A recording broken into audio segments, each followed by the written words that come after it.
Assalamualaikum warahmatullahi wabarakatuh. Waalaikumsalam warahmatullahi wabarakatuh. Alhamdulillahirabbil alamin. Puji syukur kehadirat Allah Subhanahu wa taala. Pada kesempatan siang hari ini kita bisa dipertemukan kembali dalam program Tatap Maya yang mengangkat tagline diskusi edukasi yang tentunya bisa kembali hadir bertemu dengan para sahabat semuanya, baik di Zoom meeting maupun di live streaming YouTube. Episode ke-19 kali ini setelah sempat vakum selama 2 bulan karena pandemi yang semakin mengganas, akhirnya ada narasumber yang berkenan berbagi dan sharing bersama kita pada kesempatan siang hari ini. Para peserta yang kami hormati, sebelum acara kami mulai, mari kita sejenak mengheningkan cipta dan berdoa untuk kebaikan kita semuanya, bangsa ini dan seluruh insan pendidikan di Indonesia. Semoga pandemi ini segera berlalu. Amin. Berdoa dipersilahkan.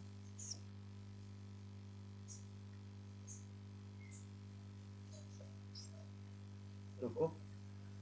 Baik Ibu Bapak sekalian yang kami hormati dan berbahagia dimanapun Anda berada.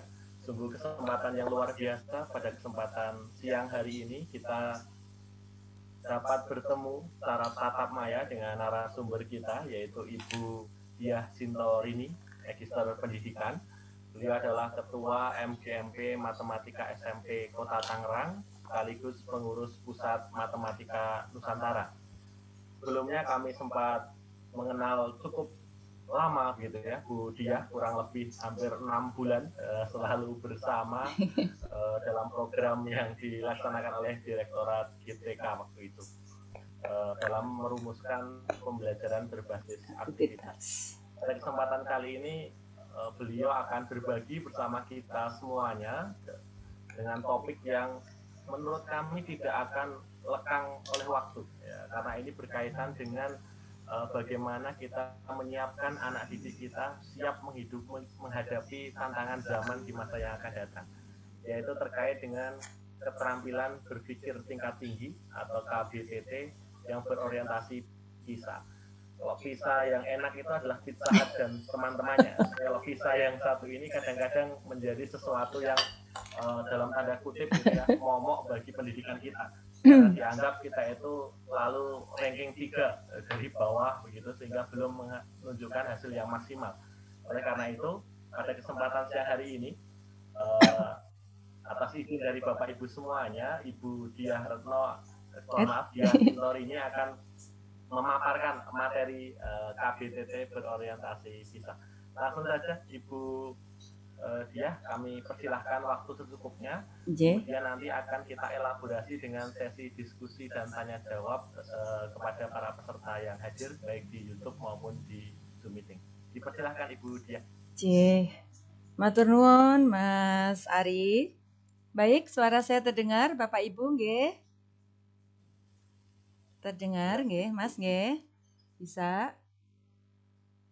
Halo, cek sound, sampun Mas Ari bisa terdengar? Bisa terdengar dengan jelas. Oke, alhamdulillah, baik. Baik, assalamualaikum warahmatullahi wabarakatuh. Alhamdulillahirrahmanirrahim. Puji syukur kita panjatkan kehadirat Allah Subhanahu wa taala karena atas rahmat, taufik dan hidayahnya, maka pada siang hari ini saya dapat bertemu dengan Bapak Ibu dimanapun berada. Alhamdulillah, meskipun ini kita melalui tatap maya.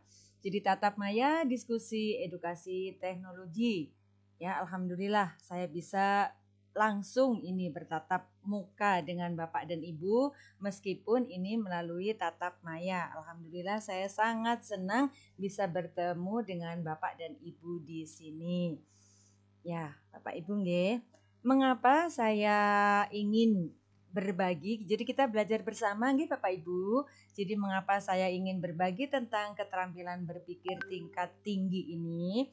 Kebetulan Bapak Ibu, karena beberapa waktu yang lalu saya mendapatkan kesempatan dari di sini adalah Kemendikbud atas nama P4TK Matematika, di mana saya bersama dengan teman-teman juga diberi istilahnya di situ dibimbing, dididik sehingga kami siap menjadi trainer tentang KBTT, di mana kami juga harus mendiseminasikan atau mengimbaskan agar Bapak dan Ibu dimanapun berada juga mengetahui dan nanti bisa mempraktekkan apa itu KBTT kepada para peserta didik kita.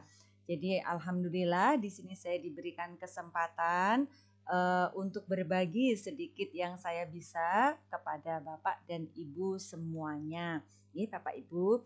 Oke, sebetulnya di awal waktu saya ingin ada kuis sedikit sih Bapak Ibu nggih. Tapi di sini saya lihat pesertanya juga masih belum terlalu banyak. Jadi mungkin Bapak Ibu ini gimana Mas enaknya? Saya punya kahot sebetulnya.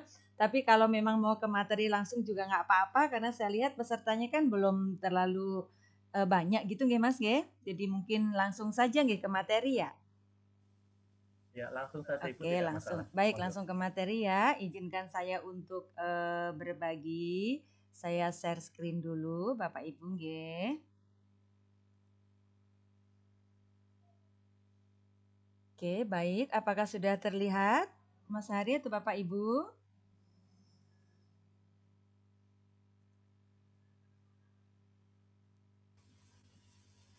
Sudah Ibu, Nggih, sudah sudah. terlihat. Nggih, sekedap. Saya besarkan dulu. Masih agak muter sedikit, ya. Ya. Ya ini Bapak Ibu, jadi yang ingin saya bagi untuk Bapak dan Ibu adalah tentang pembelajaran KBTT berorientasi PISA. Nah, brainstormingnya jadi di sini bahwa pembaruan pembelajaran itu adalah kita harus mengarah kepada pengembangan KBTT. KBTT adalah keterampilan maksud kami di sini KBTT-nya harus kita tahu keterampilan berpikir tingkat tinggi, di mana pembelajaran seperti apa sih yang akan kita belajarkan untuk para peserta didik kita. Itu Bapak Ibu nggih. Jadi seperti apa nanti? Jadi seperti kita ketahui bahwa perubahan paradigma pembelajaran itu tidak hanya dari merecall pengetahuan saja nggih Bapak Ibu. Namun tentu kita harus mengutamakan penerapannya yaitu dalam daily life atau situasi dunia nyata nggih Bapak Ibu. Jadi harus ini daily life. Saya yakin Bapak Ibu juga dalam mengajar sudah sering atau selalu ya Bapak Ibu membawa permasalahan tentang dunia nyata ini atau permasalahan sehari-hari di dalam pembelajaran Bapak Ibu. Ya, dan ini harus kita teruskan Bapak Ibu. Ya. Nah, tema pendidikan yang berimplikasi pada kurikulum itu ada terutama adalah karakter dan literasi. Karakter itu harus nih Bapak Ibu. Nah, literasi ini yang bisa dibilang agak mungkin tidak hanya peserta didiknya Bapak Ibu nggih, namun kita sendiri kadang-kadang guru juga kurang literasi nggih Bapak Ibu.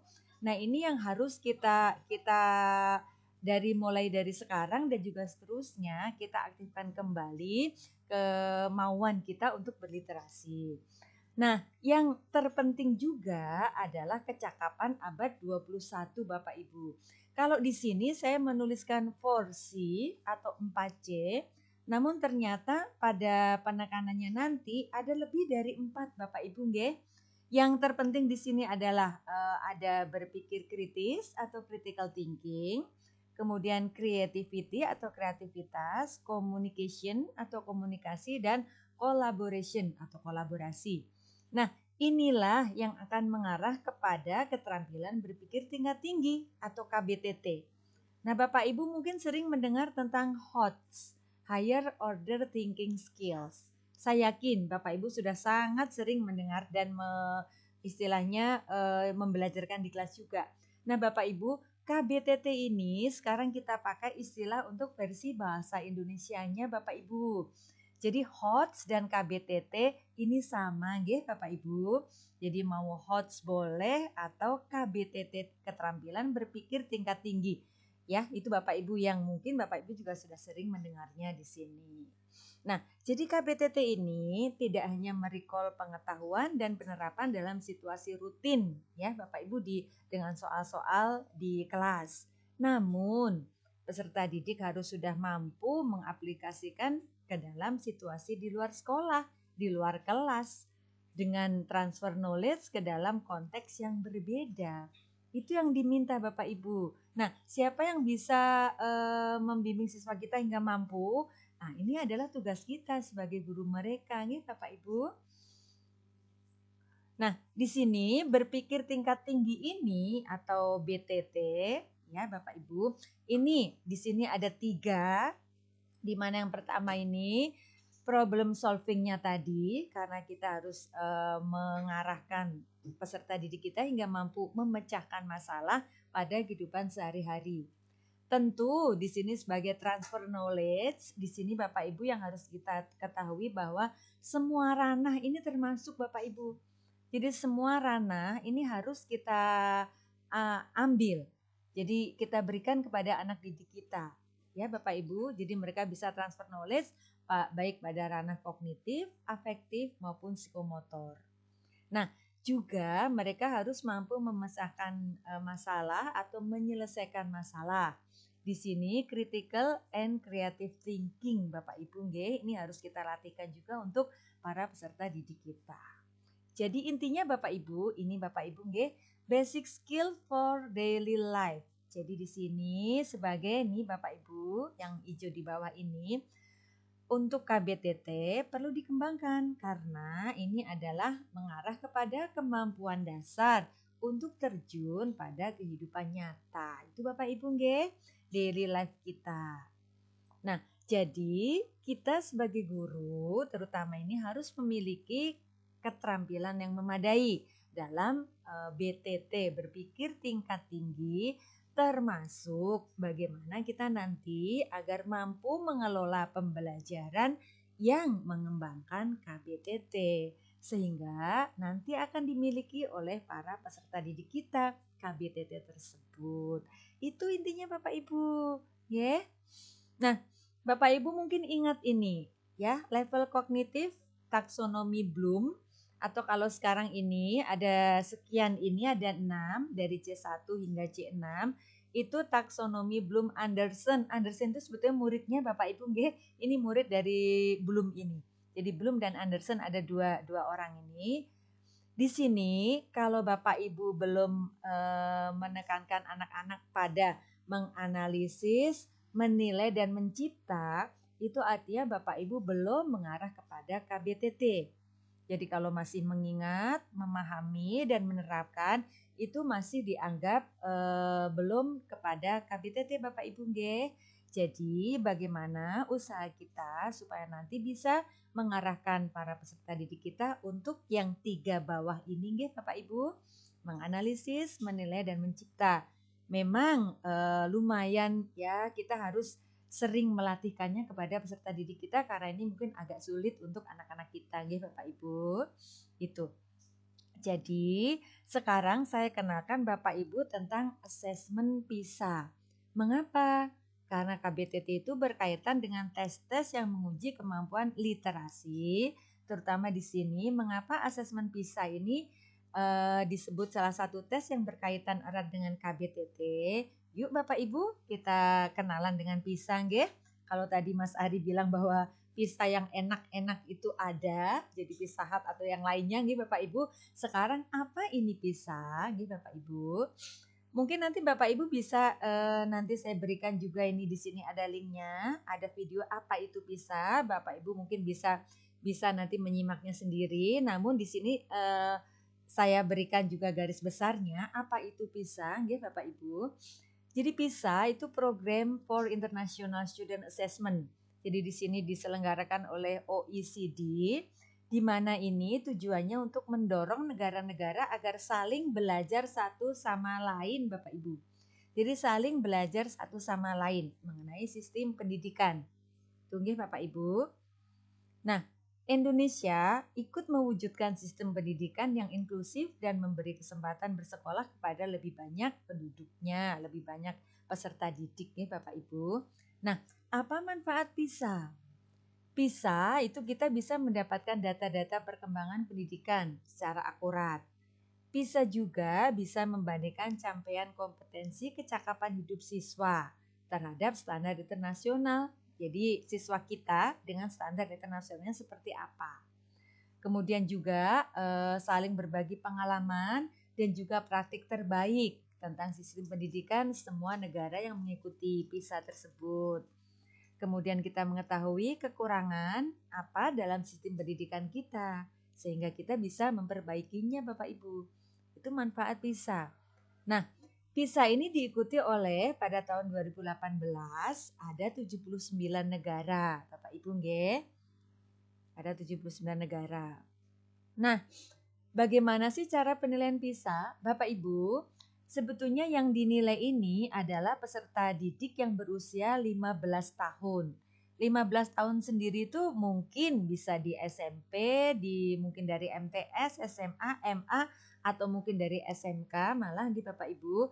Tapi kita tahu bahwa anak-anak SMP kan banyak yang 15 tahun ya Bapak Ibu, jadi banyak yang dari SMP. Tapi tidak semua peserta didik itu mendapat kesempatan untuk mengalami penilaian PISA tersebut Bapak Ibu. Mengapa?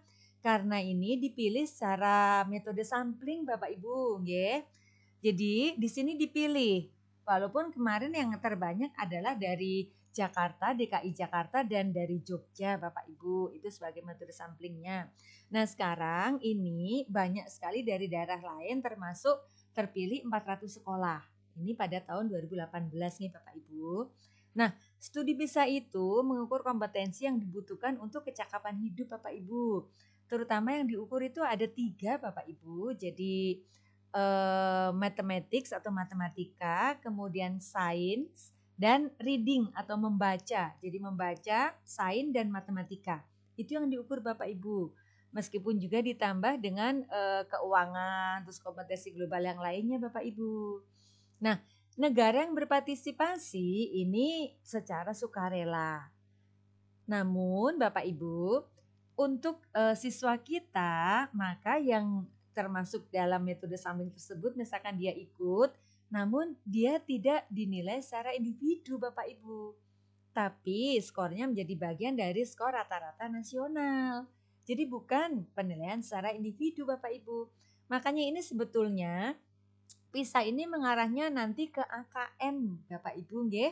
Jadi kalau nanti kita berbicara AKM juga tujuannya nanti seperti ini, tidak kepada individu peserta didik atau siswa, namun mengarah kepada ke sekolahnya yang dinilai nggih Bapak Ibu.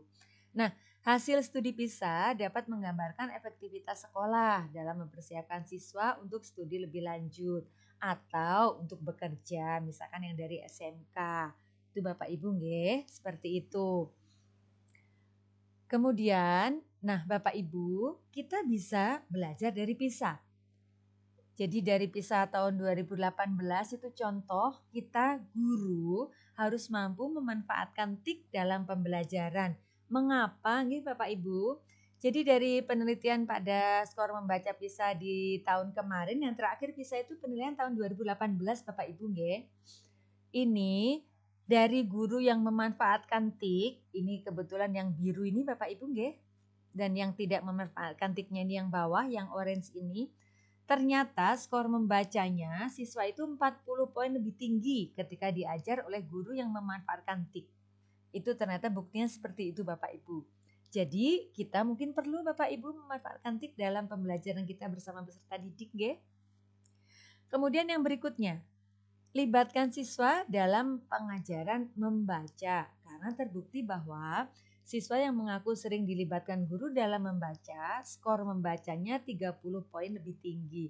Ini mungkin Bapak Ibu, kalau gitu pelajarannya bahasa Indonesia. Tidak nih Bapak Ibu. Jadi membaca kan juga bisa untuk semua mata pelajaran. Jadi misalkan anak kita minta membaca, kemudian menceritakan kembali isi bacaan, atau mengaitkan isi bacaan dengan kehidupan sehari-hari, membandingkannya dengan bacaan yang lain, itu Bapak Ibu. Nggih? Jadi kita walaupun tidak pelajaran bahasa Indonesia, kita juga bisa mengajarkan membaca untuk para peserta didik kita. Berikutnya, membaca nyaring bukan cara yang efektif, itu Bapak Ibu. Jadi kita tidak nyuruh peserta didik untuk membaca nyaring, namun konsentrasi pada bacaan, kemudian merangkum dengan kata-kata sendiri, itu yang lebih efektif Bapak Ibu. Nah, merangkum di sini bukan berarti hanya menyalin isi bacaan. Ya Bapak Ibu. Jadi jangan hanya siswa, Nina pindahin terus disalin. Tidak. Namun di sini bisa menemukan kemampuan membaca, kemudian anak-anak kita latih untuk menuliskan kembali dengan kreativitas mereka sendiri. Itu Bapak Ibu, jadi tidak hanya menyalin. Nah, berikutnya perkaya jenis bacaan siswa. Kalau ini saya juga introspeksi nih Bapak Ibu, sebagai guru saya juga harus lebih banyak lagi di sini untuk memperkaya jenis bacaan. Apalagi untuk peserta didik kita Bapak Ibu, ya. Termasuk ini dari yang PISA tahun 2018 nih Bapak Ibu yang bawah ini. Salah satu soal PISA yang sangat sulit bagi siswa Indonesia itu bacaan yang berisi peta perairan dunia. Dari 30 siswa itu hanya satu yang mampu menjawab benar Bapak Ibu. Kan ironis nggih, dari 30 siswa hanya satu yang mampu. Itu karena ternyata jenis bacaannya belum banyak Bapak Ibu, belum kaya.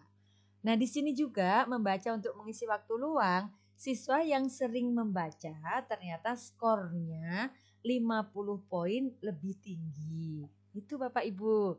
Jadi mau tidak mau kita sebagai guru harus juga memperkaya jenis bacaan, harus sering juga mau membaca, dan ini yang saya harapkan kita bisa menularkannya kepada peserta didik kita. Ya Bapak Ibu. Nah, membaca di era digital dari jenis wacana tentu Bapak Ibu sangat beragam. Sangat banyak yang bisa kita cari ya Bapak Ibu. Jenis wacananya sangat banyak, termasuk dari mana sumber wacananya itu pun sangat banyak Bapak Ibu nggih. Kita bisa dengan sumber yang dari manapun, dari internet terutama nih Bapak Ibu, itu saya yakin Bapak Ibu paham masalah ini nggih. Nah, ini Bapak Ibu, hasil PISA yang terakhir kemarin tahun 2018 ini Bapak Ibu bisa lihat di sini negara kita yang seperti tadi dibilang oleh Mas Ari bahwa 3 di bawah Bapak Ibu. Jadi ini entah ini berapa di bawahnya silakan Bapak Ibu cek sendiri. Jadi bottom up nih Bapak Ibu termasuk rekornya ada di bawah ini Bapak Ibu. Skornya maaf. Jadi skornya ada di bawah. Ya, Bapak Ibu, ini untuk hasil PISA 2018. Sementara di 2018, jadi kalau PISA mengadakan penilaian itu selalu ada yang ditekankan Bapak Ibu. Mungkin di sini nggih. Nah, fokus studi PISA itu berbeda-beda tiap tahunnya Bapak. Bukan tiap tahun, maaf, 3 tahun sekali. Jadi PISA itu 3 tahun sekali. Ini di sini tahun 2006 tentang sains yang ditekankan. Kemudian 2009-nya fokusnya ada di reading, 2012 di matematika dan seterusnya berulang begitu, sehingga di tahun 2021 ini adalah bagian untuk matematika. Ini fokusnya Bapak Ibu. Jadi di antara tadi 3 itu reading, sains dan mathematics, ini yang fokusnya di tahun 2021. Namun Bapak Ibu, karena 2021 itu masa pandemi sehingga di sini ditunda nggih Bapak Ibu. Jadi tidak dilaksanakan di tahun ini 2021. Kemungkinan nanti akan dilaksanakan di 2022. Rencananya seperti itu Bapak Ibu. Mudah-mudahan nanti benar. Nah, di sini nanti juga Bapak Ibu bisa cek bagaimana PISA itu bekerja, fungsinya untuk apa. Tadi sudah saya jelaskan sedikit. Nanti Bapak Ibu bisa cek lagi di link video ini, Bapak Ibu bisa simak sendiri nggih. Jadi ini Bapak Ibu, monggo diamati apa itu PISA, kemudian apa juga tujuannya yang tadi sudah saya jelaskan. Kemudian pelaksanaannya setiap 3 tahun. Dan di sini tesnya bersifat diagnostik, manfaatnya adalah memberikan informasi yang berguna untuk perbaikan sistem pendidikan. Jadi PISA ini bukan tes standar yang kurikulum Bapak Ibu, bukan. tapi untuk perbaikan ke sistem pendidikan. Ini juga sudah saya tekankan tadi bahwa ada 3 literasi yang dinilai atau diuji, yaitu membaca, matematika, dan sains. Nggih, ini adalah rangkumannya nggih Bapak Ibu. Nah, di sini perbedaan dari PISA sebelumnya bahwa konteksnya itu menggunakan variasi konteks permasalahan yang relevan untuk peserta didik usianya 15 tahun. Tadi juga sudah saya jelaskan nih Bapak Ibu. Alatnya di sini digunakan untuk 3, membaca, sains dan matematika, termasuk alat yang digunakan ini teknologi nih Bapak Ibu. Teknologi apa? Di bawahnya Bapak Ibu computational thinking. Jadi proses berpikirnya di sini menggunakan bisa komputer, bisa kita sendiri sebagai objeknya manusia, bisa juga kombinasi antara keduanya. Itu Bapak Ibu. Nah, konteks PISA itu sendiri, saya cek dulu suara saya masih terdengar nih Bapak Ibu, masih bisa? Halo? Terdengar Nggih, Ibu, ya. alhamdulillah, nggih. Mohon ada pesan dari para peserta untuk lebih pelan saja Bu Oh, temponya, terlalu baik, baik. bersemangat katanya. Oke, baik, Nggih. terlalu bersemangat nggih. Nggih, Bapak Ibu nggih. Oke. Nah, di sini Bapak Ibu untuk konteks PISA yang dinilai itu ada kehidupan pribadi, kemudian pekerjaan, masyarakat, dan kehidupan ilmiah Bapak Ibu. Kalau saya jelaskan seperti ini Bapak Ibu, monggo apakah terlihat Bapak Ibu di sini? Nih. Jadi konteksnya pada pribadi itu ya kalau kita mungkin sering lah Bapak Ibu memberikan soal-soal yang seperti ini, fokus pada aktivitas diri sendiri, keluarga, kelompok sebaya, kesehatan dan seterusnya. Ini ada penjelasannya di sini. Kemudian untuk pekerjaan berpusat pada dunia kerja, mengukur, menghitung biaya, bahan bangunan sampai kepada teknologi tepat guna.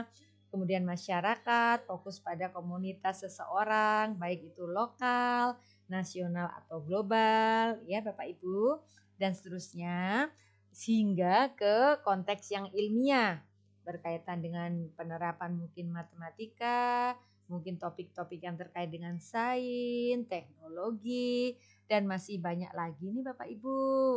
Oke. Jadi pribadi, pekerjaan, masyarakat, ilmiah itu untuk konteksnya. Nah sekarang yuk Bapak Ibu, gimana ya strategi pembelajaran yang berorientasi pada BTT tadi, berpikir tingkat tinggi. Ada beberapa yang saya tuliskan di sini Bapak Ibu. Yang pertama adalah secara khusus membelajarkan bahasa dan konsep BTT. Jadi misalnya kita begini Bapak Ibu, kita mau membelajarkan siswa tentang apa itu dari yang C1 sampai C6. Apakah hanya mengingatkan tentang apa atau mungkin Bapak Ibu, ini siswa harus bisa menganalisis mengapa terjadi banjir di DKI Jakarta nih, di ibu kota misalnya. Nah itu, maka Bapak Ibu harus memberikan kepada siswa menginformasikan bahwa oh nak, kalian harus bisa menganalisis tentang penyebab banjir di ibu kota.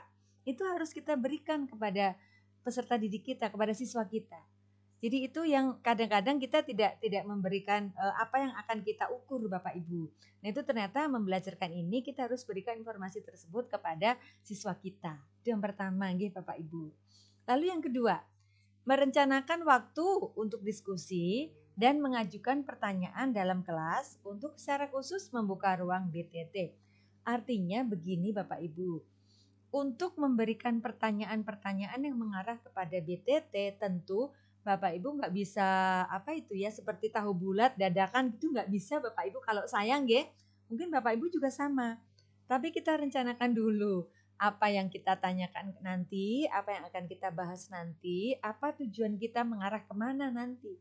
Nah itu kalau lebih bagus memang direncanakan Bapak Ibu pertanyaan-pertanyaan tersebut sehingga betul-betul siswa bisa mengarah kepada berpikir tingkat tinggi. Kemudian berikutnya kita ajarkan konsep secara eksplisit. Jadi konsep apa yang sedang dipelajari, apakah misalkan fisika tentang gelombang atau tentang apa, itu harus betul-betul sampai kepada peserta didik kita Bapak Ibu ya. Secara eksplisit siswa harus paham apa itu konsep tentang gelombang. Misalnya seperti itu. Nah, yang keempat misalnya adalah menyediakan scaffolding Bapak Ibu tahu scaffolding? Apa itu guys scaffolding? Ayo Bapak Ibu. Jadi scaffolding kalau saya lihat dari kata bahasa sih perancang nih Bapak Ibu, kayak penahan begitu. Ternyata untuk ke kita ini kita memberikan bantuan Bapak Ibu kepada para peserta didik. Jadi bantuan apa yang diperlukan untuk siswa kita? Meskipun kita ukur bantuannya, kita tidak memberikan bantuan yang terlalu banyak kepada peserta didik, namun juga kita tidak memberikan bantuan juga tidak Bapak Ibu. Jadi kita bantu peserta didik sehingga peserta didik tidak seperti ini. Ah udahlah aku nggak bisa, ya sudahlah biarin aja. Tidak seperti itu Bapak Ibu. Tapi kita bantu yang memang mereka tidak paham itu atau tidak bisa, mereka menjadi ada celah untuk oh seperti ini. Jadi kita bantu sedikit demi sedikit Bapak Ibu. Untuk akhirnya nanti scaffolding ini kita lepas Bapak Ibu. Jadi supaya peserta akhirnya tidak perlu kita bantu lagi. Itu Bapak Ibu. Itu yang mengarah kepada KBTT. Jadi sepanjang bantuan itu diperlukan, ya kita membantu siswa kita. Tapi kalau memang sudah, kita lepaskan mereka. Itu Bapak Ibu nggih. Lalu yang berikutnya, yang kelima, secara sadar mengajarkan untuk mendorong BTT atau berpikir tingkat tinggi. Yuk, betul-betul Bapak Ibu, ini kita arahkan benar siswa kita atau peserta didik kita agar memang mereka mampu mengembangkan KBTT tersebut. Itu Bapak Ibu nggih. Mudah-mudahan kita nanti sering atau banyak mempraktekkannya nggih Bapak Ibu. Nah, model pembelajaran seperti apa yang sesuai dengan KBTT Bapak Ibu? Di sini saya yakin Bapak Ibu sudah sangat sering, ini contoh saja Bapak Ibu, tidak hanya ini, namun ini yang mungkin Bapak Ibu sering lakukan juga. Ada discovery learning atau inquiry, kemudian ada juga pembelajaran berbasis masalah atau problem based learning, dan juga berbasis proyek atau project based learning. Itu Bapak Ibu. Juga pembelajaran yang lain yang mungkin mengarah ke 5M juga. Jadi masih banyak lagi Bapak Ibu, tidak hanya 1, 2, 3, 4 ini nggih. Intinya pembelajaran itu mampu menumbuhkan kreativitas siswa. Jadi siswa harus kita tekankan untuk kreatif. Kemudian menggunakan alat bantu. Di sini saya kemarin termasuk ini Bapak Ibu, diingatkan oleh narasumber kami waktu kemarin itu Bapak Ibu ya di training ya, bahwa Bapak Ibu tidak boleh melarang loh anak-anak untuk menggunakan kalkulator. Kan kita kalau guru matematika terutama kadang jangan pakai kalkulator, hitung aja. Tapi ternyata siswa boleh pakai kalkulator, boleh pakai spreadsheet atau lembar kerja, atau mungkin kalau di matematika bisa menggunakan aplikasi yang lain misalnya seperti GeoGebra, atau mungkin kalau mata pelajaran yang lain bisa yang lain juga nih Bapak Ibu, itu boleh. Jadi gunakan alat bantu atau aplikasi yang bisa mengarahkan peserta didik kita untuk menuju ke BTT Bapak Ibu. Hingga siswa bisa menemukan pola atau keteraturan dari permasalahan yang sedang kita berikan. Dan terutama adalah ini Bapak Ibu, siswa mampu untuk mengaitkan dengan daily life tadi nggih, dalam kehidupan sehari-hari. Karena ini tujuan utamanya Bapak Ibu nggih, mengaitkan dengan kehidupan sehari-hari. Tuh nggih Bapak Ibu. Nah, ini ada framework PISA tahun 2022 karena ini adalah pengganti tahun 2021 yang tadi kita bilang tujuannya adalah mengarah kepada matematika. Jadi di sini frameworknya itu mengembangkan kemampuan literasi. Ini Bapak Ibu, ini yang tadi saya bilang saya juga sebagai guru harus introspeksi apalagi untuk anak-anak kita. Mungkin Bapak Ibu juga seperti itu nggih. Jadi kemampuan literasi harus kita kembangkan. Kemudian, nah ini tadi Bapak Ibu sudah saya beberkan untuk tools dalam pembelajaran. Jadi jangan larang peserta didik, justru berikan tools tersebut. Karena tools ini bisa digunakan ya Bapak Ibu untuk membantu dalam pembelajaran. Kemudian yang berikutnya, PBL, Problem Based Learning, itu pembelajaran di mana masalahnya bisa kita berikan masalah yang kompleks. Masalah dalam kehidupan sehari-hari yang lebih kompleks. Itu Bapak Ibu. Kemudian berikan soal-soal yang tidak terstruktur, di mana kadang-kadang ada informasi yang diberikan tapi tidak terpakai, ya. Atau terbalik, tidak semua informasi yang ada digunakan. Jadi di mana tidak semua informasi diberikan dan tidak semua informasi digunakan. Itu Bapak Ibu. Ada informasi yang dibutuhkan tapi tidak ada dalam soal atau sebaliknya nggih Bapak Ibu. Itu framework PISA-nya. Ditambah ini Bapak Ibu, fokus pada proses berpikir metakognisi. Apa itu metakognisi? Jadi berpikir dalam berpikir itu sendiri. Itu Bapak Ibu. Oke. Jadi siswa dipaksa untuk berpikir tentang apa yang dipikirkan. Itu Bapak Ibu. Lalu mengembangkan proses bermatematika dalam pembelajaran, karena ini fokusnya tahun 2021 tadi itu untuk ke matematika, makanya di sini mengembangkan proses bermatematika dalam pembelajaran.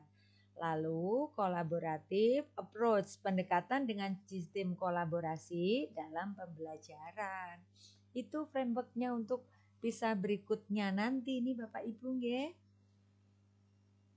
Nah, ini juga 7 jenis berpikir KBTT dalam pembelajaran matematika. Di sini ada berpikir analitis, jadi siswa harus mampu menganalisa atau menganalisis. Kemudian berpikir evaluatif, lalu kreatif, kritis, lalu bernalar, ini Bapak Ibu, metakognisi, hingga terakhirnya ini yang bisa membawa peserta didik untuk memecahkan permasalahan sehari-hari atau daily life itu tadi Bapak Ibu, ya. Jadi itu yang kita berikan untuk siswa kita, yang kita latihkan sehingga siswa kita bisa mengembangkannya. Nah, ini Bapak Ibu sampai di sini nih sudah kepada framework di PISA. Jadi apa itu reading framework dari PISA? Jadi untuk yang bagian membaca, literasi membaca dari PISA. Jadi reading literacy is understanding, using, evaluating, dan seterusnya Bapak Ibu nggih. Saya sudah siapkan ini Bapak Ibu bahasa Indonesianya. Jadi Bapak Ibu bisa lihat yang sebelah kanan, ini adalah versi bahasa Indonesianya sama isinya. Dan di sini saya mengambilnya dari mana Bapak Ibu? Kalau yang kiri ini saya ambil dari frameworknya PISA, maka yang kanan ini saya ambil dari frameworknya AKM Bapak Ibu, Asesmen Nasional. Jadi AKM. Ini AKM. Kemampuan untuk memahami, menggunakan, mengevaluasi, merefleksikan berbagai jenis teks untuk menyelesaikan masalah dan mengembangkan kapasitas individu sebagai, ini Bapak Ibu belakangnya yang cakep Bapak Ibu, sebagai warga Indonesia dan warga dunia agar dapat berkontribusi secara produktif di masyarakat. Jadi intinya menyelesaikan masalah sehari-hari, tapi dia juga berkontribusi dalam di masyarakat. Ini saya ambil dari framework AKM Bapak Ibu. Artinya kita ini kan mau menyelenggarakan AKM Bapak Ibu, mau mengikutinya. AKM ini kalau tidak salah nanti di bulan September ya Bapak Ibu. Jadi bukannya kok di akhir tahun atau apa, tapi di bulan September rencananya. Kebetulan kemarin saya juga mengikuti dari Pusmenjar Bapak Ibu, PISA dan juga AKM sampai ke standar leveling. Jadi saya paham banget di sini ini AKM itu sebetulnya adalah tadinya kita itu mengarah atau belajar dari PISA Bapak Ibu. Ini. Jadi ternyata PISA ini sangat kita bisa kembangkan dan akhirnya mengarah kepada AKM nanti. Itu Bapak Ibu nggih. Nah, Bapak Ibu bisa lihat dari reading framework saya berikan contohnya Bapak Ibu. Ini mungkin tidak terlalu terlihat nggih karena kecil-kecil. Atau terlihat nggih Bapak Ibu? Terlihat nggak Bapak Ibu ini tulisannya Bapak Ibu nggih yang ini? Halo Bapak Ibu? Takutnya saya melaju sendirian Bapak Ibunya kemana gitu yuk. Ada Bapak Ibu nggih? Halo? Terlihat nggih? Ini contoh soal di PISA di mana ini untuk reading Bapak Ibu atau membaca. Bagaimana soalnya? Soalnya adalah di sini yang sebelah kanan ini namanya stimulus Bapak Ibu nggih. Jadi soal-soal PISA maupun soal-soal AKM, kebetulan saya kemarin juga sudah berkesempatan mengerjakan soal AKM yang nanti akan diujikan nggih Bapak Ibu. Itu selalu diberikan stimulus Bapak Ibu. Jadi perangsangnya dulu seperti yang ini. Sebelah kanan ini adalah stimulusnya. Stimulusnya hanya beberapa tulisan dalam surat pembaca, di surat kabar atau di tabloid gitu nih Bapak Ibu diambilnya. Jadi ini ada tulisan yang direspon oleh tulisan lainnya. Jadi kalau Bapak Ibu saya bacakan di sini oleh Irma ini, halo semuanya, apakah beresiko jika memberikan aspirin pada ayam? Ayam betina saya berumur 2 tahun dan seterusnya Bapak Ibu nggih. Nah, tulisan ini direspon oleh yang bawahnya ini respon semua Bapak Ibu. Saya tidak tahu apakah aspirin aman untuk ayam dan seterusnya. Saya pernah memberikan aspirin pada salah satu ayam saya dan seterusnya. Ini responnya Bapak Ibu. Jadi ada satu yang bertanya, bawahnya responnya. Lalu bagaimana bentuk soalnya? Hanya seperti ini Bapak Ibu, yang sebelah kiri ini soalnya. Apa yang ingin diketahui oleh Irma? Ini tadi yang nulis pertama Bapak Ibu. Ini. Hanya seperti ini dan ini berupa pilihan ganda. Ini Bapak Ibu. Nah kan termasuk bisa dibilang ini tidak terlalu sulit atau susah untuk anak-anak kita nih Bapak Ibu. Mudah-mudahan ini bisa dengan memahami bacaan yang atas ini, tulisan Irma ini. Itu Bapak Ibu. Kita lihat berikutnya. Nah, dengan stimulus yang sama, ini sama stimulusnya Bapak Ibu nggih. Pertanyaannya sudah berbeda. Jenisnya beda, pertanyaannya juga berbeda. Jadi di sini jenisnya ini ya atau tidak, true or false. Jadi benar atau salah. Ini Bapak Ibu. Pertanyaannya hanya beberapa tulisan di forum itu sesuai dengan topik, tapi beberapa lainnya tidak. Klik ya atau tidak untuk menunjukkan apakah relevan dengan permasalahan si Irma ini. Hanya seperti itu Bapak Ibu. Jadi saya harap nanti Bapak Ibu juga bisa istilahnya membuat soal AKM juga seperti ini nanti Bapak Ibu. Jadi kalau bisa nanti kita lihat soal dari sini, seperti kemarin saya kebetulan juga diundang jadi narasumber di Wonogiri. Itu kebetulan beliau minta bagaimana menyusun soal AKM Bapak Ibu. Mudah-mudahan sudah terkumpul nggih, karena saya juga kebetulan tidak mengecek lagi ke mereka. Ya. Nah, berikutnya kita lihat Bapak Ibu. Nah, masih dengan stimulus yang sama, pertanyaannya kita lihat Bapak Ibu. Pertanyaannya ini ada pilihan ganda dan kita lihat yang paling bawah Bapak Ibu, berikan alasan untuk jawabanmu. Nah, harus pakai reason. Jadi reasoning, menalar Bapak Ibu. Alasannya apa ya? Nih, ada PG, ada isai Bapak Ibu, nggih. Jadi dari satu stimulus ada banyak majemuk soalnya Bapak Ibu. Kita lihat berikutnya lagi. Ini juga sama Bapak Ibu. Ini juga sudah mengarah ke isai lagi. Mengapa Farhan tidak bisa memberikan takaran aspirin yang pasti kepada Irma untuk ayamnya? Nah, ini Bapak Ibu. Jadi ini adalah ya pasti Bapak Ibu di sini yakin oh iya itu isian atau isai atau urean. Jadi sudah berbeda soalnya meskipun stimulusnya sama. Itu nggih Bapak Ibu. Jadi dari satu stimulus bisa menjadi sekian banyak soal. Itu untuk reading. Nah, saya berikan contoh untuk yang sains Bapak Ibu nggih. Untuk yang science framework. Ini di sini di bawah sini Bapak Ibu. Kapasitas seseorang dalam menggunakan pengetahuan dan sikap ilmiah untuk mengidentifikasi isu ilmiah, menjelaskan fenomena dan menarik kesimpulan. Ini Bapak Ibu. Di sini science framework-nya. Jadi framework untuk sains. Nah, soalnya kita lihat lagi Bapak Ibu. Stimulusnya masih berada di kanan. Ini tentang a runner runs for 1 hour on a hot dry day. Jadi di sini tentang pelari di mana dia lari dalam situasi yang panas, yang di sini tergantung ada air temperatur. Jadi di sini ada suhu, air humidity itu kelembapan, Lalu drinking water, apakah dia sambil minum atau tidak? Itu Bapak Ibu, apakah dia sambil minum atau tidak? Itu Bapak Ibu. Nah, di sini pertanyaannya juga bermacam-macam. Contoh di sini ada pilihan ganda. Ini Bapak Ibu. Di sini temperaturnya ada, terus kelembapannya ada, ini dan seterusnya, ini ada isinya namun hanya 2 di sini Bapak Ibu. Apakah drinking water would reduce the risk? Apakah air minum yang diminum oleh pelari ini mengurangi risiko heat stroke but not dehydration? Apakah sehingga mereka dehidrasi juga dan seterusnya? Itu pertanyaan seperti ini Bapak Ibu. Dengan stimulus yang begini. Ini Bapak Ibu nggih. Apakah hanya PG saja? Tidak Bapak Ibu. Di sini juga dari satu stimulus ada beberapa.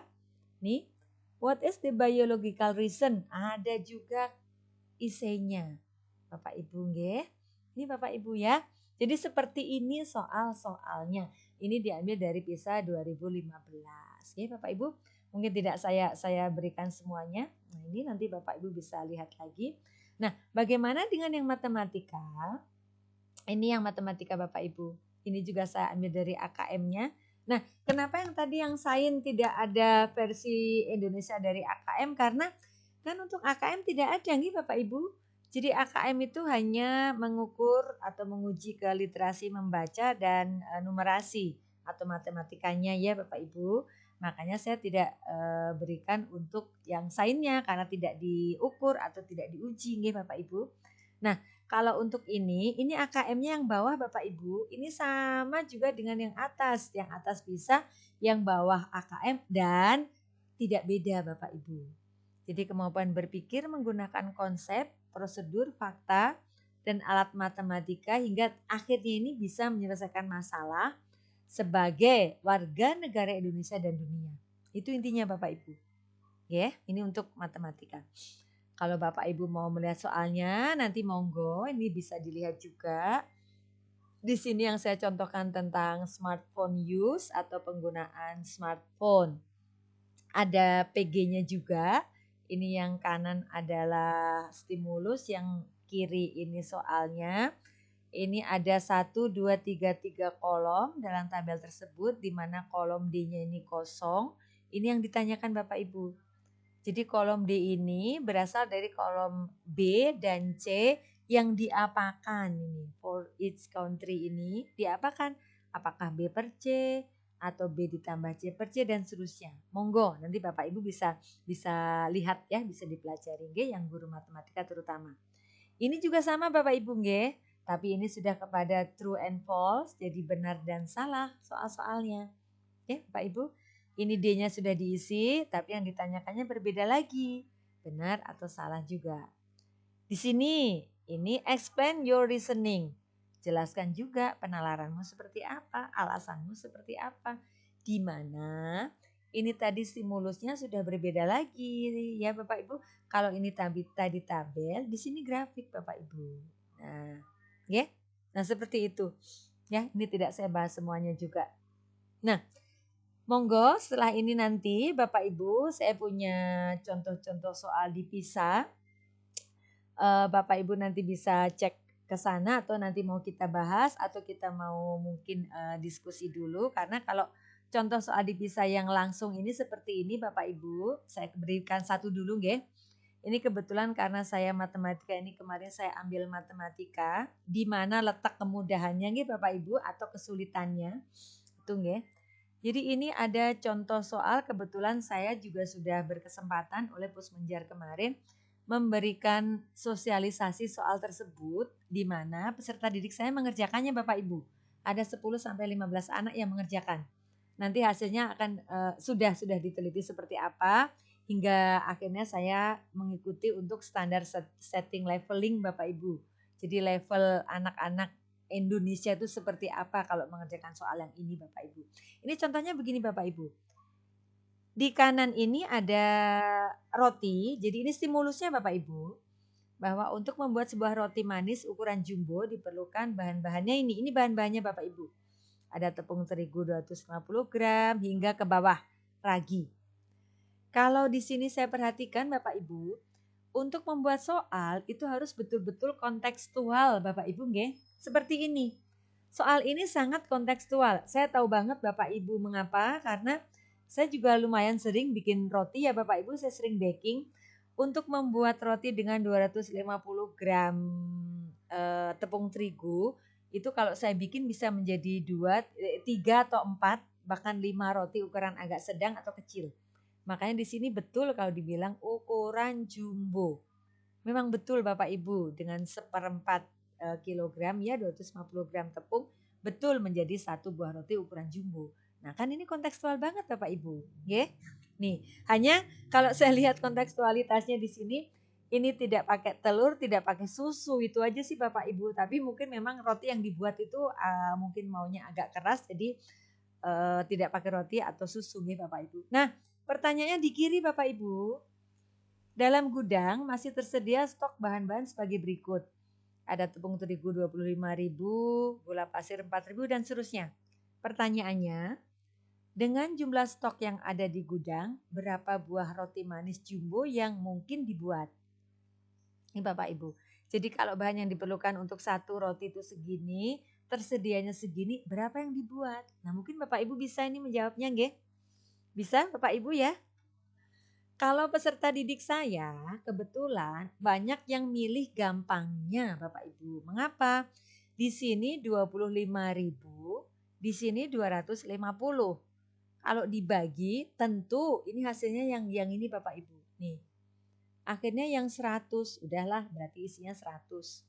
Nah, beberapa orang akhirnya terkecoh di 100 Bapak Ibu. Kenapa? Di bawahnya juga begitu. Gula pasir 4.000, gula pasir yang dibutuhkan 40. Kalau 4.000 dibagi 40 sama juga 100 Bapak Ibu. Kadang nggih peserta didik atau anak-anak tidak melihat ke bawahnya. Itu. Nah, itu bagaimana caranya guru supaya peserta didik kita hati-hati mengembangkan KBTT-nya sehingga tidak hanya menjawab dari 1 dan 2 yang dilihat lalu dijawab, tapi ternyata ke bawahnya juga berfungsi. Itu Bapak Ibu, nggih. Ya ternyata seperti itu ya Bapak Ibu. Jadi mungkin di sini saya bisa stop. Ini sebetulnya masih banyak, ada beberapa juga contoh soalnya, tapi mungkin bisa saya stop share dulu Mas Hari di sini karena juga sudah hampir 1 jam nggih. Jadi monggo yuk kita diskusi saja, kita tanya jawab. Monggo Mas Hari, saya kembalikan lagi kepada Mas Hari. Terima kasih Ibu Diah yang sudah berbagi terkait keterampilan berpikir tingkat tinggi dan orientasinya terhadap PISA. Bapak Ibu sekalian, sambil mungkin mengisi presensi yang kami berikan di kolom chat, bisa Bapak Ibu bertanya dengan menuliskan di kolom chat atau langsung menghidupkan mikrofonnya. Sudah kami aktifkan untuk fitur unmute-nya, silahkan Bapak Ibu. Ibu monggo, Tiarma sudah raise hand. Tepuk tangan atau raise hand ini Ibu Tiarma, silahkan. Selamat siang. Selamat siang Bu Tiarma. Ya kelihatan sekali Bu itu ya. Sama Indah hujan jadi agak berisik suaranya. Di mana Ibu? Di mana itu Ibu? Bu Tiarma? Baik, terima kasih penjelasannya Bu tadi. Mungkin di awal agak cepat jadi saya kurang nangkep begitu ya. Maaf ya, tapi Ibu. Ada satu hal yang ingin saya tanyakan, tadi ada kata-kata pemberian soal-soal tidak terstruktur di mana tidak semua informasi diberikan dan tidak semua informasi digunakan. Sementara kita ini kan ingin memperoleh data, data-data yang akurat dari hasil survei kita. Tetapi mengapa kita diberikan seperti ada peluang untuk pemberian soal-soal tidak terstruktur tadi, dan tidak semua informasi yang diberikan itu bisa digunakan. Memang saya mengerti kadang-kadang kita ingin mengatakan kepada anak-anak, ambil yang perlunya aja nak. Mana yang kamu perlukan ambil saja. Tetapi kadang-kadang kan dalam penyusunan soal, kita selalu berfokus kepada data-data yang diperlukan itu harus kita berikan. Itu yang saya agak butuh penjelasan mungkin. Terima kasih Bu. Sami-sami. Ya, langsung atau nunggu lagi Mas? Monggo, gimana? Langsung dijawab saja Ibu, nanti Onje. yang lain biar terstimulus untuk Oke. bertanya begitu. Oke, nggih baik. Inggih Ibu Tiarma. Nggih Ibu. Jadi Ibu juga sama seperti saya pas pertama nggih Bapak Ibu, nggih Ibu. Jadi saya juga, hah, kok kenapa seperti itu? Padahal kalau kita membuat soal atau menyusun soal, kan kita berusaha supaya apa yang diperlukan itu masuk nggih Ibu. Jadi apa yang memang diperlukan di soal itu ada. Tapi ternyata kemarin pada saat saya mendapatkan training itu soal boleh bebas. Malah seperti itu. Hah? Kok bebas? Bebas tapi Bapak Ibu ya. Jadi di sini tolong informasi yang diperlukan coba apa saja. Akhirnya kami oh ya ini. Nah, informasi yang diperlukan tapi itu sudah menjadi suatu kepastian tidak usah diberikan. Itu Bapak Ibu. Jadi yang memang itu sudah menjadi suatu kepastian, misalkan tentang apa ya, misalnya tentang titik beku air misalnya, itu tidak diberikan tidak masalah misalnya. Kadang-kadang seperti itu. Tapi di sini kalau kemarin saya mengerjakan soal AKM, saya kebetulan juga kan sudah AKM yang nanti akan diberikan tuh termasuk saya sudah mengerjakannya sampai 2 set Ibu nggih. Jadi itu juga banyak sekali soal-soal yang hampir semua soal itu ada stimulus. Dan betul Ibu, jadi stimulus itu ada yang dipakai, ada juga yang enggak. Jadi ada beberapa yang lah ini enggak kepake. Ya, ini berarti ininya enggak perlu. Itu ada memang Ibu. Jadi betul-betul seperti itu ternyata sampai saat ini. Jadi itu mungkin yang akhirnya bisa mengarahkan ke KBTT tadi supaya siswa bisa berpikir, oh ini nggak perlu ini, ininya ngapain ini, nggak diperlukan ini, udah. Atau oh ini saya ambil seperti ini, itu Ibu. Jadi yang saya terima sebelumnya seperti Ibu sama, tapi ternyata oh ya Allah, ternyata ini adalah untuk mengarahkan ke keterampilan berpikir tingkat tinggi siswa. Jadi mana yang memang bisa diambil, mana yang tidak, mana yang diperlukan, mana yang tidak diperlukan, itu Ibu. Ya, itu dari saya Ibu. Ya, Putih Arma, gimana? Terima kasih Bu. Itu yang menjadi tekanan saya, kenapa kita membuang energi memberikan informasi yang salah, itu yang saya agak kecewakan gitu. Kalau memang tidak perlu, untuk apa gitu. Ya, sebetulnya bukan sesuatu yang salah, informasinya tidak boleh salah Ibu. Tetap itu informasinya benar, tapi ternyata tidak kita pakai. Itu Ibu, tapi ternyata lah tidak kita pakai karena bisa saja siswa atau peserta didik kita menggunakan informasi tersebut. Padahal itu yang salah, jadi tidak kita pakai. Gitu Ibu. Ya, itu ya. Jadi bukan salah informasinya, Baik, terima tapi kasih, informasi Ibu. tetap betul. Ya Ibu. Ya Ibu Tiarma, terima kasih atas pertanyaannya. Ya, menarik sekali nih ketika berdiskusi semuanya bisa saling sharing ya. Prinsip yang kita bangun kan seperti itu, berbagi, saling menguatkan satu sama lain. Kita ke pertanyaan di chat Bu. Oh, di chat, yes. Ini ada pertanyaan, bagaimana cara membuat skor soal uraian? Nah, ini pertanyaannya seperti itu. Bagaimana cara membuat skor soal uraian? Mungkin untuk latihan. Ya? Oke. Satu, ya betul. Bagaimana cara untuk membuat skor? Oke, baik Mas. Ya. Ya, sebentar. Ya, oke. Ada yang bertanya dari M3 Bu Nur Hidayah atau Pak Nur Hidayah ini ya. Oke. Bapak atau Ibu ya? Nur Hidayah apa Hidayah? Oh, Nur Hidayati Ibu ya. Ibu Nur Hidayati. Bagaimana cara untuk membuat skor soal yang uraian? Bapak Ibu, di sini kemarin itu saya mengerjakan soal itu tidak menyusun soal Bapak Ibu. Termasuk di sini mungkin ada Bapak Ibu atau teman-teman yang menjadi penyusun soal. Oke, jadi saya yakin Bapak Ibu ada yang menjadi penyusun soal AKM. Seperti saya kalau saya tidak ya ke Bapak Ibu karena usia nggih Bapak Ibu itu kan ada juga usia untuk menjadi penyusuan harus sekian. Kebetulan saya sudah kemarin itu sudah hampir 50, jadi tidak boleh, jadi tidak bisa mendaftar. Nah, Bapak Ibu mungkin di sini banyak yang menjadi penyusun soal. Nah, dalam menyusun soal kita diberikan kisi-kisi tapi tidak diberikan untuk penskorannya, Bapak Ibu. Benar. Jadi kita tidak tahu untuk seperti apa penskorannya. Jadi untuk soal AKM apalagi soal PISA kita tidak paham ya. Soal AKM pun kita diminta untuk menyusunnya. Nanti untuk penskorannya atau scoringnya itu langsung dari sana Bapak Ibu, dari Pusmenjarnya. Pihak Pusmenjar untuk penskorannya Bapak Ibu.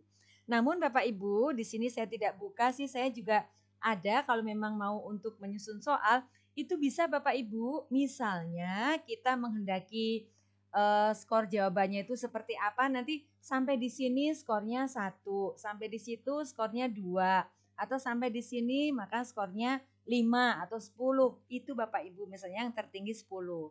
Nanti bisa kita buat Bapak Ibu. Saya yakin bisa kalau kita membuat untuk konsumsi sendiri. Tapi yang kemarin di AKM tidak diberikan Bapak Ibu, tidak diberi wewenang untuk penskoran. Itu Bapak Ibu nggih. Tuh. Itu Bapak Ibu, mudah-mudahan Bu Nur Hidayati bisa nggih. Nggih. Ini pertanyaan lagi Bu Nggih? Diah di chat. Nggih, di chat lagi. Yang terbaca tadi pertanyaan sebelumnya yang Bu Nur Hidayati terkait terkait from sekolah ya, yang tadi from sekolah ini mungkin pakai akun sekolah ya. Ya, yang ini yang Bu Nur, oh ya berarti berbeda. Bu Nur Hidayati ini mungkin guru seni rupa nggih. Bagaimana KBTT diterapkan pada mapel seni rupa dan minta contoh soalnya. Nggih, seni rupa.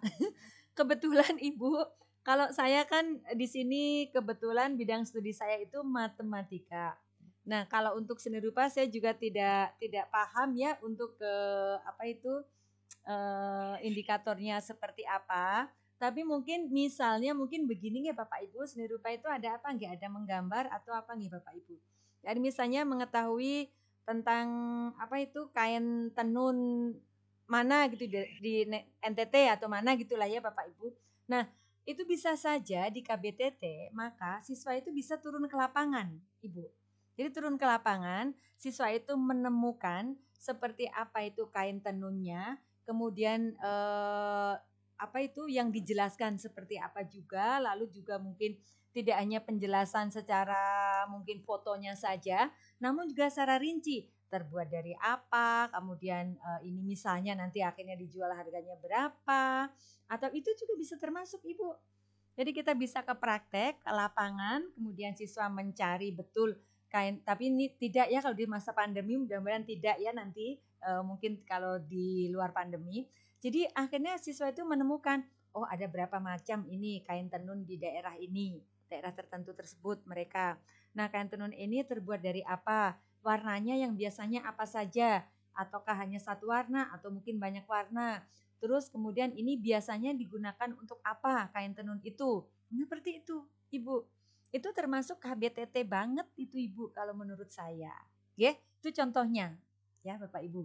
Atau misalkan menggambar juga bisa Bapak Ibu. Mungkin di seni rupa pada saat menggambar tadi misalkan apakah itu menggambar kerajinan atau menggambar sesuatu ditentukan tapi bebas. Maka di sini nanti KBTT-nya siswa juga akan berkembang Bapak Ibu. Nggih, itu mungkin dari saya Bapak Ibu yang bisa nggih, terutama Ibu Nur Hidayati. Nggih, itu Bu Nur. Ya, terima kasih Bu Diah. Kembali lagi ke chat Ibu. Ada lagi pertanyaan di kolom chat ini. Nggih. Bu Sri Rezeki nggih. Nggih, Bu Sri Rezeki. Bu Sri Rezeki Handayani, saya terbaca pertanyaan Ibu. Apakah KBTT ini tidak bisa diterapkan untuk anak SD di kelas tinggi? Di kelas tinggi. Jadi KBTT ini bisa atau tidak ya, atau tidak bisa diterapkan untuk anak SD di kelas tinggi. Ibu Sri Rezeki, kemarin kami para trainer ini terdiri dari semua ya Ibu, dari SD, terus SMP MTS, juga SMA SMK. Artinya ini dari tingkat dasar hingga ke tingkat dari SD, SMP, SMA. Artinya berarti untuk siswa SD sangat bisa Ibu nggih. Jadi KBTT bisa diterapkan untuk anak SD di kelas tinggi. Boleh. Dan kalau bisa memang bukan boleh, harus Ibu nggih. Karena pengembangan KBTT ini sangat diperlukan oleh peserta didik kita, mau di SD, mau di SMP, mau di SMA, semua perlu Ibu nggih. Jadi bukan tidak bisa, justru harus Ibu nggih. Di kelas tinggi iya. Walaupun mungkin Ibu pikir karena dia di kelas tinggi itu kelas 6 nggih Ibu. Kelas tinggi kelas berapa Mas? 5 atau 6 nggih? Karena 6 nggih atau 5 6 nggih? 456 gitu. 456. Apalagi nanti kalau kelas 5 yang sekarang kelas 5 itu nanti yang kemarinnya kelas 4 itu mereka akan ke AKM juga. Mereka akan mengerjakan AKM. Nah, AKM ini juga kan mengarahnya kepada KBTT. Soal-soalnya juga seperti itu. Soal PISA, soal AKM hampir mirip dan hampir sama. Ini diperlukan mereka mampu mengembangkan KBTT, Ibu nggih. Jadi kelas tinggi tentu harus, karena mereka juga paling tidak tuh mereka harus siap AKM juga. Nggih, Ibu. Jadi kalau memang yang mau mengikuti AKM itu sebetulnya yang kemarin kelas 4, Ibu. Sekarang naik kelas 5, makanya ditulis atau diminta yang kelas 5. Betul, karena nanti bulan September itu mereka yang kelas 5, yang kemarinnya kelas 4. Itu Ibu Sri Rejeki nggih. Mudah-mudahan bisa ini jawaban saya ini nggih Ibu. Nggih, Mas, sudah? Monggo Baik, Bapak Ibu yang mau berbagi sekalian, monggo loh. Kalau mungkin mau berbagi nggih, tidak hanya bertanya, tapi Bapak Ibu mau berbagi tentang KBTT atau tentang PISA atau tentang yang lainnya, monggo Ibu, Bapak nggih. Monggo. Baik, Bapak Ibu silahkan jika ada yang ingin disampaikan Nggih. kembali. Masih ada beberapa waktu kita bertemu dengan Bu Nggih. Diah. Nah, kesibukan ya, beliau itu jam terbangnya tinggi Bapak Ibu. Jadi karena pandemi malah lebih tinggi lagi karena bisa kemana-mana walaupun tidak berpergian gitu. Hari ini kita undang ke Jogja, sebelumnya ke Wonogiri dan banyak sekali kegiatannya. Kemarin dari Wonogiri, Iya, sampai dikirimi silakan. itu Mas, sampai dikirimi apa itu namanya mete, kacang mete nggih. Mete, betul, mete. Ya kan terkenal dari sono nggih. Nggih. Kalau mungkin tidak ada yang saya dari Wonogiri, Bu. Dalam? Siapa Saya dari asalnya Wonogiri. Oh gitu. Saya asalnya Wonogiri. Nggih. Oh, aslinya dari sono nggih. Nggih, monggo Bapak Ibu yang mau bertanya boleh, mau berbagi juga monggo. Saya malah senang sekali. Monggo Bapak Ibu yang mau berbagi nih saya lihat, kalau tidak mungkin nanti saya bisa share tentang soal itu juga boleh kalau memang tidak ada, tapi kalau mau tanya jawab monggo. Ya, sepertinya untuk sesi diskusi kita pending dulu, Bu. Nggih. Ya, mungkin bisa dilanjutkan di sisa waktu untuk menampilkan contoh Nggih, soal mungkin atau untuk boleh. bayangan Bapak Ibu. Nggih, berarti saya share screen lagi nggih, sekedap. Oke, sebentar.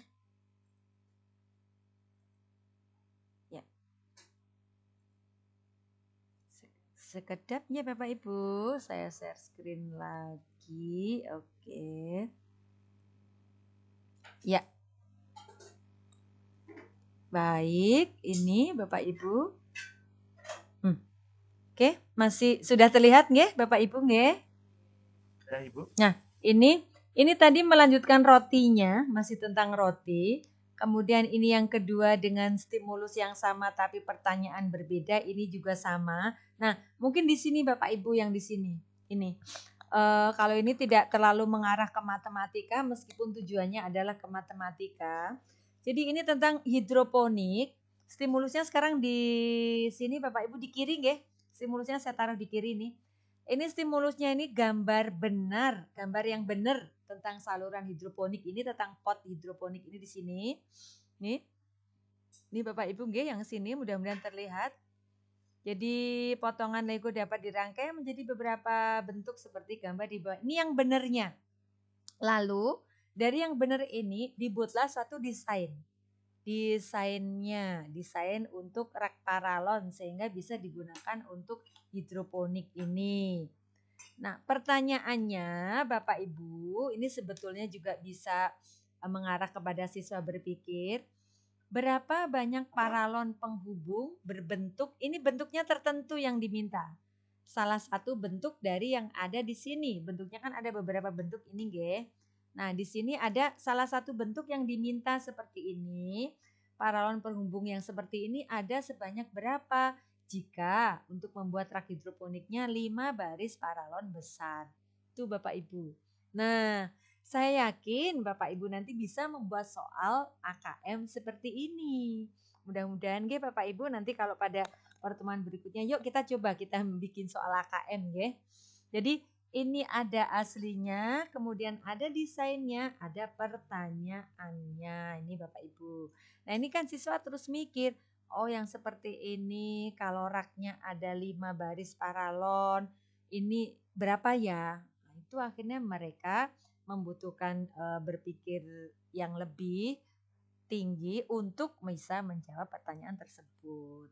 Kita lihat kembali dengan soal yang sama dengan bentuk yang diminta, bentuk yang berbeda. Ini Bapak Ibu, dengan pertanyaan yang mirip namun di sini ada 10 baris paralonnya. Kemudian bentuknya yang diminta seperti ini. Ini bentuk yang ini Bapak Ibu sekarang nih.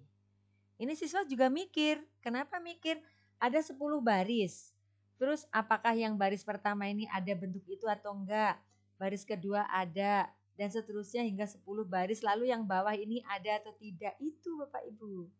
Jadi itu yang mengarah kepada KBTT juga. Ya Bapak Ibu. Nah, ini kebetulan sudah selesai di sini. Namun kalau Bapak Ibu masih menginginkan cara pembuatan soal, saya akan share lagi sebentar ya Bapak Ibu. Maaf, ini saya sebentar, saya ambilkan dulu, maaf. Saya cari dulu.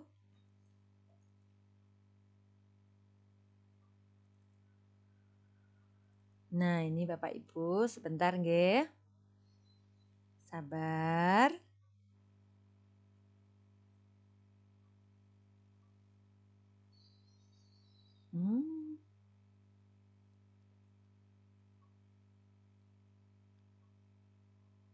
Nah, ini Bapak Ibu. Ini pengembangan soal AKM, judulnya nih Bapak Ibu, bentuk soalnya untuk soal, sebetulnya soalnya maaf karena saya matematika jadi ke numerasi, tapi mungkin ini bisa kemana-mana. Ini kalau Bapak Ibu di sini, level untuk AKM nanti, Assessment Kompetensi Minimum, itu ini Bapak Ibu. Kebetulan saya terlibat dalam standar setting levelingnya. Itu kalau misalkan untuk yang paling bawah nanti namanya istilahnya aja yang berbeda nih Bapak Ibu. Jadi namanya PIK, standarnya PIK, perlu intervensi khusus. Ini yang nilainya misalnya berapa sampai berapa. Itu PIK Bapak Ibu nggih.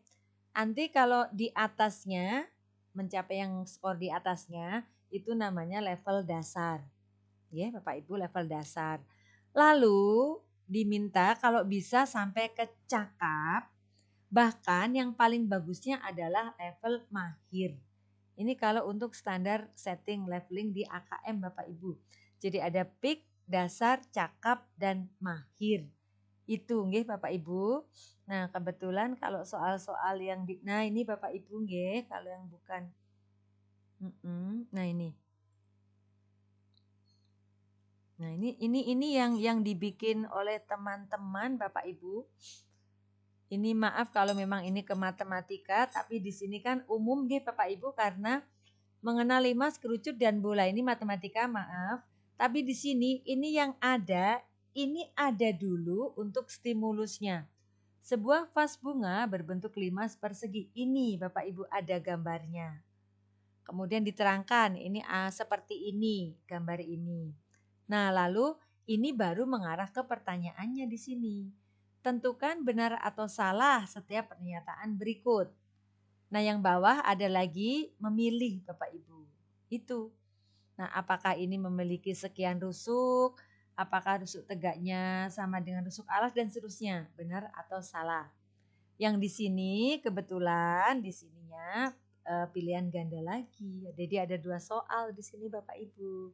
Oke, jadi seperti itu. Nanti mudah-mudahan Bapak Ibu bisa untuk menyusun soal. Nah, kalau untuk AKM, Bapak Ibu bisa melihat contoh-contoh soalnya di sini Bapak Ibu. Nih, pusmenjar.kemdikbud.go.id/AKM. Itu Bapak Ibu. Mungkin Bapak Ibu juga sudah banyak yang mengarah ke sana. Ya. Nah, untuk bentuk soal AKM ini mungkin saya berikan ke Bapak Ibu karena PISA itu sebetulnya dipelajari untuk mengarah ke AKM. Jadi AKM kita dulu kan waktu itu setelah PISA itu Indonesia sempat membuat ini Bapak Ibu ada 2, ada aksi. Mungkin Bapak Ibu ada yang pernah terlibat ya dalam aksi AKSI dan ada INAP, INAP dan aksi. Itu dibuat Bapak Ibu untuk menstimulus untuk pelaksanaan tidak PISA tapi versi Indonesianya ada INAP, ada aksi. Nah, sekarang kita mengarah ke AKM tujuannya ke sana Bapak Ibu. Nah, jenis soal AKM ini ada soal tunggal seperti soal UN, artinya Bapak Ibu, 1 stimulus 1 soal. Itu namanya soal tunggal. Kalau soal grup, 1 stimulus, soalnya ada beberapa, bisa 2, 3 atau lebih. Soalnya seperti yang tadi juga sudah saya contohkan nih Bapak Ibu. Lalu untuk bentuk soal, itu bisa menjodohkan atau mencocokkan. Seperti tadi, bisa juga benar salah. Pilihan ganda pasti ada. Nah Bapak Ibu, ada juga soal yang berbentuk pilihan ganda kompleks. Artinya yang benar jawabannya tidak hanya 1, tapi ada lebih dari 1. Itu pilihan ganda kompleks. Lalu isian atau jawaban singkat, ini ada. Lalu yang isian yang banyak, agak banyak atau isai atau uraian juga ada. Itu Bapak Ibu nggih. Ini. Kemudian untuk konten atau domain untuk soalnya kan ada soal numerasi. Ini Bapak Ibu ada 4. Kebetulan ini mengarah. Kalau Bapak Ibu berpendapat numerasi berarti hanya matematika, tidak Bapak Ibu. Ini terintegrasi ke semua mata pelajaran. Ya Bapak Ibu, terintegrasi ke semua mata pelajaran. Seperti tadi yang contoh hidroponik. Orang bercocok tanam atau bertanam atau mungkin menanam bunga kan tidak hanya untuk pelajaran matematika Bapak Ibu. Itu untuk pelajaran lain juga bisa. Mungkin IPA atau mungkin yang lain. Ya Bapak Ibu. Jadi memang kontennya kan adanya numerasi kemudian membaca. Tapi untuk semua mapel hanya di sini domainnya dibedakan menjadi 4. Bilangan, geometri dan pengukuran, data dan ketidakpastian dan aljabar itu nggih Bapak Ibu hanya 4 domainnya. Lalu konteksnya kalau tadi PISA juga ada 4, ini juga ada 4 mirip nggih Bapak Ibu lah. Di sini ada personal, sosial budaya, scientific intra, scientific extra. Ini konteksnya Bapak Ibu untuk soalnya. Lalu untuk level atau proses kognitif numerasinya di sini Bapak Ibu ada L1, L2 dan L3. Ada knowing, mengetahui, applying, penerapan dan reasoning, penalaran Bapak Ibu. Nah, Bapak Ibu, kebetulan karena saya juga sudah tadi saya sudah bilang mengerjakan soal AKM yang nanti akan diberikan ke peserta didik Bapak Ibu. Nah, itu soal-soal AKM yang dibuat oleh teman-teman kita susah lumayan Bapak Ibu. Jadi agak lumayan dan karena memang diperlukan stimulus justru banyak yang stimulusnya itu panjang-panjang. Ini kan membutuhkan proses berpikir kita Bapak Ibu.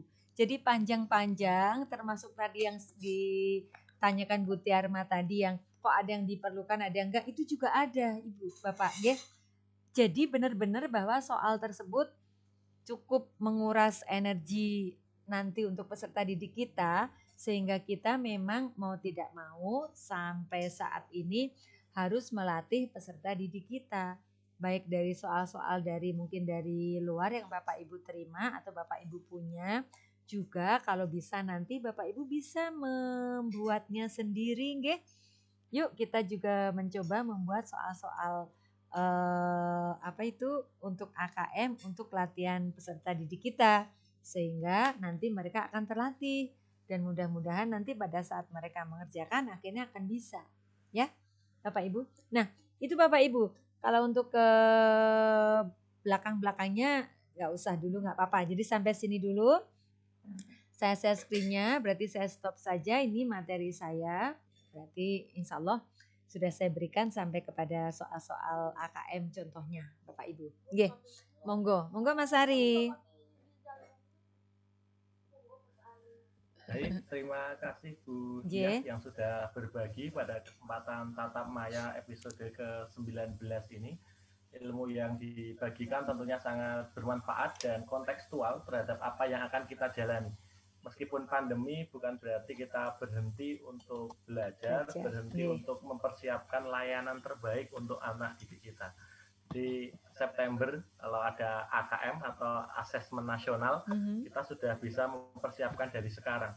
Tidak hanya melatihkan soal, tapi bagaimana menyiapkan pembelajaran yang mengarah anak-anak untuk menghadapi soal-soal seperti itu. Karena sangat kontekstual sehingga sangat relevan dengan apa yang ditemukan sehari-hari.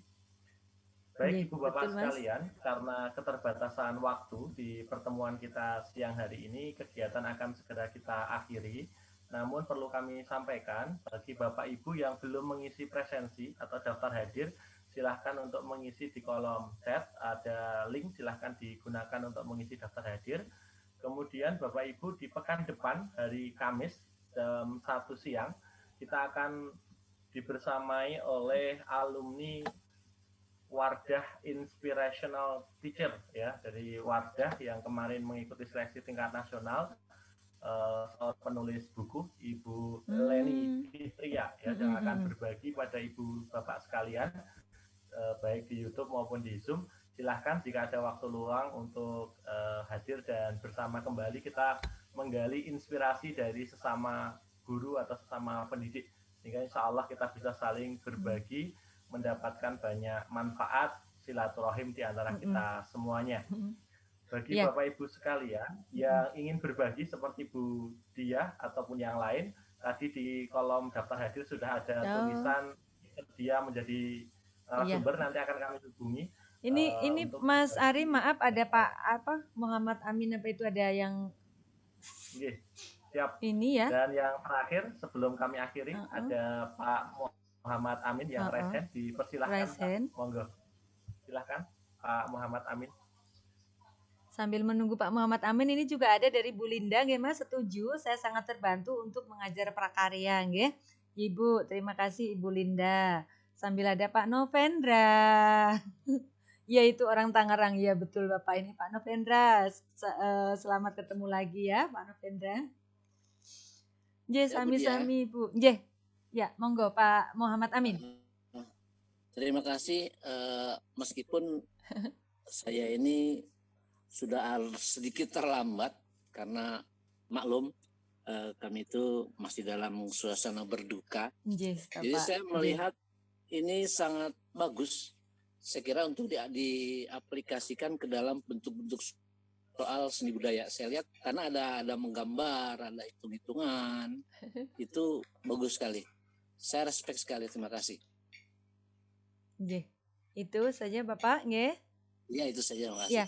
Ya Bapak, betul Pak Haji Muhammad Amin ya. Ya turut berduka, ini teman saya memang Mas Ari, jadi kemarin sedang berduka kehilangan orang tuanya. Mudah-mudahan beliau husnul khotimah, amin. Nah, jadi di sini tadi Bapak bahwa ini ada gambar-gambarnya juga, jadi bermanfaat untuk seni rupa. Itu yang saya bilang tidak hanya untuk satu mapel, tidak hanya untuk satu mata pelajaran, tapi semua terintegrasi. Jadi kalau memang dibilang bahwa terutama nanti untuk kedepannya itu kan AKM. AKM tidak hanya terus, berarti hanya numerasi, matematik doang, matematika saja.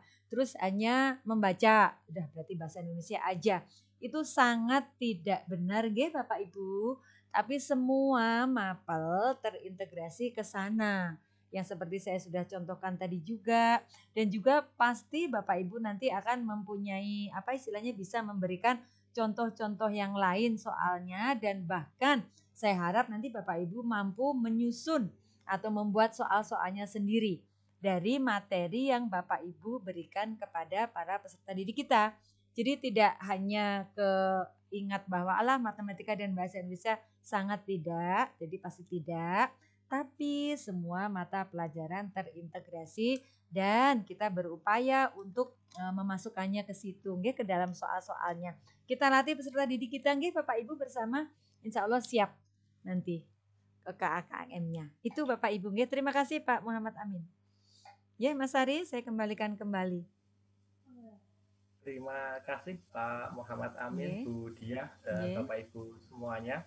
Sekali lagi kami ucapkan terima kasih atas partisipasinya. Semoga pertemuan kita meskipun tatap maya dinilai sebuah silaturahim dan menjadi penyemangat kita sekali lagi untuk terus belajar, terus meningkatkan kompetensi, karena kita tidak pernah sendiri. Banyak guru di luar sana, banyak teman-teman kita yang berjuang dan insya Allah siap berbagi. Matur nuwun, terima kasih semuanya. Kami mohon izin mengakhiri tatap maya edisi 19. Sampai bertemu pekan depan, Kamis 15 Juli 2021 dengan materi yang berbeda dan mudah-mudahan bisa menjadi inspirasi untuk kita semuanya. Amin. Assalamualaikum warahmatullahi wabarakatuh. Terima kasih Mas Ari dan juga Bapak Ibu semua. Bapak Ibu semua. Salam.